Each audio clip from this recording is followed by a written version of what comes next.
ಸಾಲ ಕೊಡುವುದಾಗಿ ನಂಬಿಸಿ ಉದ್ಯಮಿಗಳಿಂದ ಕೋಟ್ಯಾಂತರ ರೂಪಾಯಿ ಹಣ ಪಡೆದು ವಂಚಿಸುತ್ತಿದ್ದ ಆರೋಪದ ಮೇಲೆ ಬಂಧಿತನಾಗಿರುವ ರೋಷನ್ ಸಲ್ದಾನನಿಗೆ ಮಂಗಳೂರು ನ್ಯಾಯಾಲಯ ನ್ಯಾಯಾಂಗ ಬಂಧನ ವಿಧಿಸಿದೆ.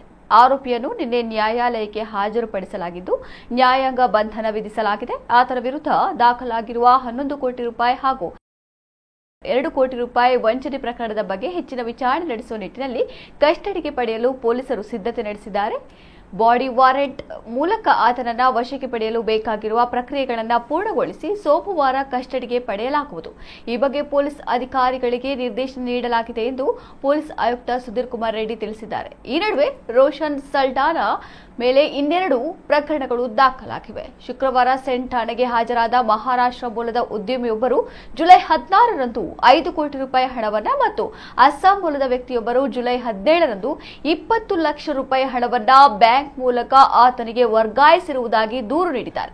ಸೆಂಟ್ ಠಾಣೆ ಪೊಲೀಸರು ಆಯಾ ಬ್ಯಾಂಕ್ ಶಾಖೆಯನ್ನ ಸಂಪರ್ಕಿಸಿ ಉದ್ಯಮಿಗಳ ಖಾತೆಯನ್ನ ಫ್ರೀಸ್ ಮಾಡುವಂತೆ ನಿರ್ದೇಶಿಸಿದ್ದಾರೆ. ರೋಷನ್ನಿಂದ ವಂಚನೆಗೊಳಗಾದ ಉದ್ಯಮಿಗಳಿಗೆ ದೂರು ನೀಡುವ ಅವಕಾಶವನ್ನು ಕಲ್ಪಿಸಲಾಗಿದೆ. ತಮ್ಮ ವ್ಯಾಪ್ತಿಯ ಠಾಣೆಯಲ್ಲಿ ಅಥವಾ ಮಂಗಳೂರಿನ ಸೆಂಟ್ ಠಾಣೆಯಲ್ಲಿ ದೂರು ದಾಖಲಿಸಬಹುದು. ಇದು ಆತನ ವಿರುದ್ಧ ಪ್ರಕರಣವನ್ನ ಇನ್ನಷ್ಟು ಬಿಗಿ ಮಾಡಲು ನೆರವಾಗಲಿದೆ ಎಂದು ಪೊಲೀಸರು ತಿಳಿಸಿದ್ದಾರೆ.